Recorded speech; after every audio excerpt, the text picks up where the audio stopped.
Greetings, boys and girls. We are getting together today to talk about drafting the Constitution. The 1780s were a very critical period for the new nation. There was lots of dangers, and they'd just gotten over the collapse after the Revolutionary War. There were the dangers of the economic crisis. People weren't sure if they had done the right thing by fighting in the war. It was a huge, dramatic time period for the new country. And they decided, the founding fathers decided that they needed to come up with a set of rules and laws that would be useful for the rest of the time of the United States. So, which is kind of a huge undertaking. The plan was to have the new plan was to be called the Federal Constitution. It was drafted in Philadelphia in 1787. The Constitution amounted to a whole new set of rules for organizing national government, and it indicates the intensity of political thought in the era as well as how much had changed since 1776. The proposed national framework called for a very, very strong central government that would have authority over the states. At the same time, the proposed constitution also centrally involved the people in deciding whether or not to accept the new plan through the process called ratification. The Constitution was a controversy then. This is a political cartoon from back in the day showing how pillars in the states would fall if the federal government was given so much power. We still have political cartoons that talk about the Constitution. This one having to do with gun control. You're messing with the Constitution. The Second Amendment, the right to bear arms. We still have political cartoons about this and controversy over some of the things in the Constitution. We are also right now having huge controversy over what some call Obamacare, and the people who are opposed to Obamacare are saying that it is a violation of the Constitution, that you can't force people to have medical coverage. It is a violation. It's the government stepping on the toes of the people, and the people did not vote for this. It was a government instituted issue, okay, which is one of the reasons also why the abortion issue is such a big issue, because it was determined by the government and the Supreme Court without a vote from the people. And the people, there's a part of the government, of the Constitution, a big idea called popular sovereignty, and it says that the people should be voting for things like this, which is one of the reasons why with the gay marriage issue it was put on the ballot and the people voted for it. Now, it was very close, so is that fair then, you might ask, to say that only half the people, or a little bit, 49% of the people will not get what they want. So it's a huge, huge issue. Goes to the Electoral College, gun control, states' rights over the federal government's rights, and now we have I know my governor in Wisconsin was saying that he was not going to do any funding towards Obamacare because he didn't believe in it. It was a constitutional violation. Some have said that they're going to bring President Obama up on impeachment. charges because of this, and because of also wanting to declare war on Syria without an act of Congress, which he backed away from and is now asking Congress for their blessing. Incidentally, my son, the Marine, just got a call saying he had to go in for a physical and he might be recalled. So it looks like the serious stuff is getting real here. Okay, anyway, the crisis of the 1780s, you probably have heard in a lot of other social studies classes that anytime a country goes through war, it initially helps them, it can help them, but afterwards it was horrible. And when the fighting came to an end in 1781, the economy in the United States was in shambles. The exports to Britain were restricted. British law prohibited trade with Britain's remaining sugar colonies in the Caribbean. Two major sources of colonial era commerce were eliminated by that. The flood of cheap imports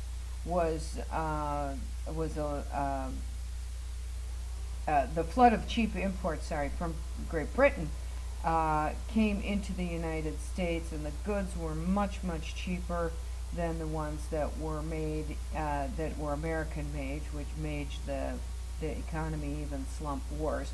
And finally, there was a high level of debt taken on by the states to fund the war effort, which added to this economic crisis and helped to fuel that inflation. We've got the picture of triangular trade here. As I said, the sugar colonies in the Caribbean that received slaves and exported sugar and rum and rice, and they were now under Britain's control. The economic crisis was a grave threat to individuals as well as to the stability of the new republic. Independence had been declared and the war had been made a reality, but now they had to deal with things at both a state and a national level, and had to figure out how they were going to make very, very difficult decisions about these economic problems. Most state legislatures passed laws to help ordinary farmers deal with their high level of debt. Repayment terms were then extended, and imprisonment for debt was really kind of relaxed. They didn't throw people in jail. But then, of course, you have the people who were owed money. The political, they were expected to be paid back, and the political conservatives were enraged. They said it is not good on economic policy to moderate these things. People have to be expected to pay back their debt. James Madison was quoted as saying, quote, "The class with and the class without property." That's how people were being judged. Just as the Republican government had come into being, and they really rethought the meaning of popular government, this economic crisis was really threatening the future of the country. The people who were most intensely hit by this were the rural farmers and the relatively newly settled areas in central and western Massachusetts. Farmers in this area had huge debt. They had tried to start new farms. Massachusetts was not responding to their crisis, and by passing any pro-debt laws, debtor laws. The conditions led to the first major armed rebellion.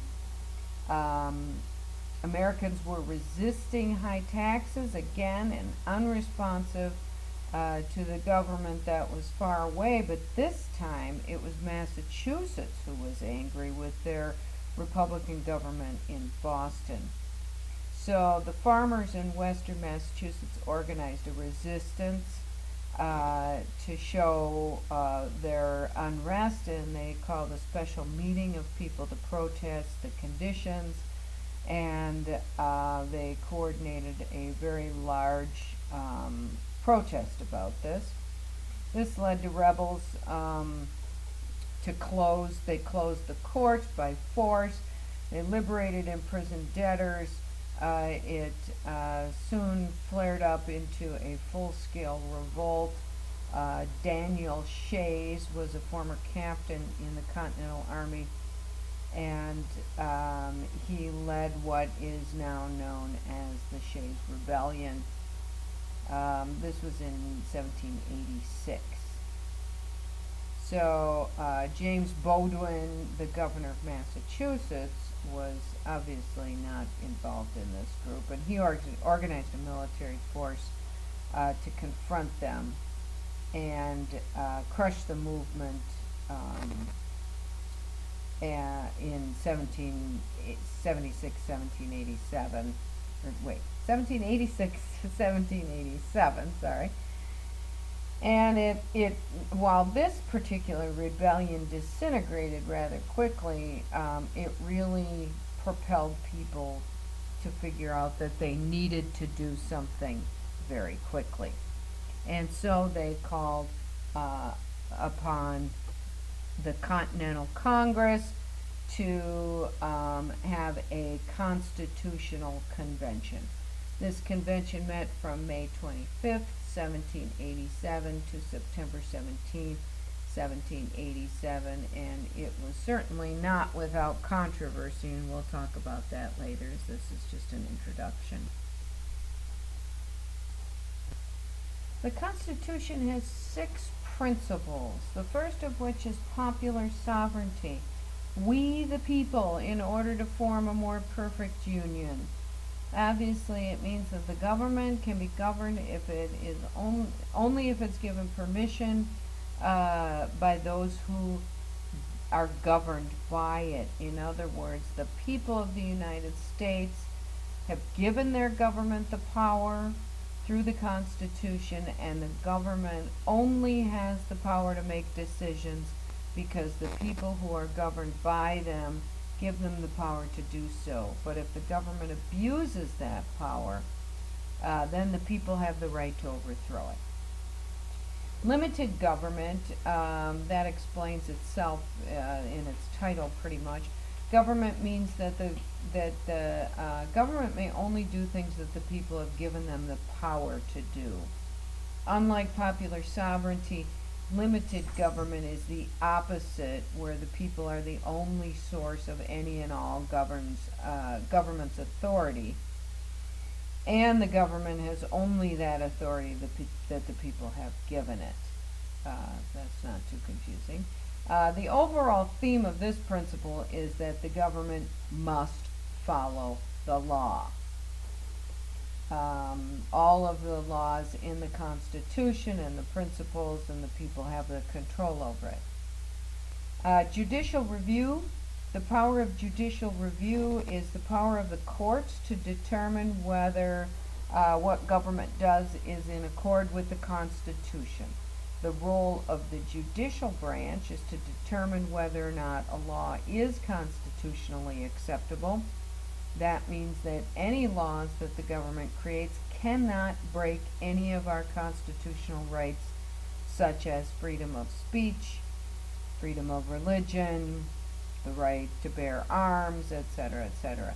Judicial review is the power to declare unconstitutional, illegal, null, and void of a government action that violates some provision in the Constitution. One thing that you probably have seen on cop shows is that people have to have a warrant. You can't just bust into somebody's house and look for things. So that is judicial review. Checks and balances. The government is organized sorry, around three separate branches. Constitution says that these powers must be separated. They are still connected and are not completely independent of each other. But what ties them together is known as checks and balances. Okay, this means that each branch is subject to a number of constitutional restraints or checks by the other branches. This means that each branch has certain powers, and with it it can check the operations of the other two. Congress has the power to make laws, but the president can veto any act of Congress.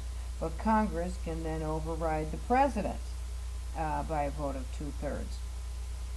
Checks and balances give power to each branch to override the other and make sure that they are aligned, and that's where this issue with President Obama wanting to drop missiles on Syria come up as a violation of that checks and balances. However, he is the commander-in-chief, and I'm not sure what the difference is there. So then we have federalism. Our government works in a federal form by distributing the power that they have on a territorial basis. Principle of federalism is the division of power among a central government and several regional governments. By spreading the powers throughout the different states, the framers of the Constitution built a stronger, more effective national government while preserving the existing states and the concept of local self-government. And the final one, separation of powers. In a parliamentary system, the legislative, executive, and judicial powers of the government are all gathered in the hands of a single agency. Our government runs almost the same, except the three powers are separated. This is called the presidential system, where the three powers are separated into three distinct and independent branches. Our Constitution distributes the powers of the national government among the Congress, the presidents, and the Supreme Courts. And if this is all confusing to you, maybe this will help.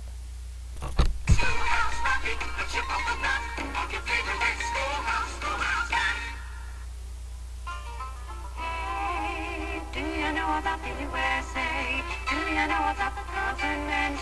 Can you tell me about the Constitution? Hey, learn about the USA.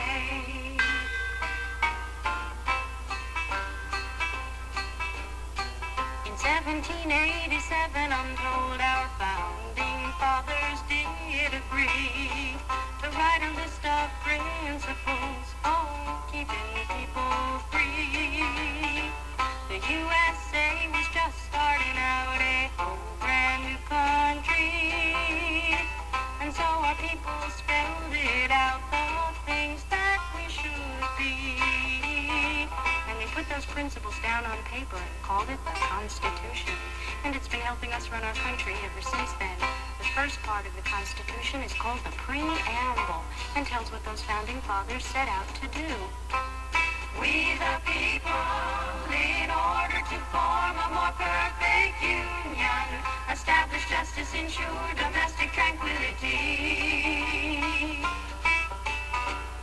provide for the common defense, promote the general welfare, and secure the blessings of liberty to ourselves and our posterity, do ordain and establish this Constitution for the United States of America.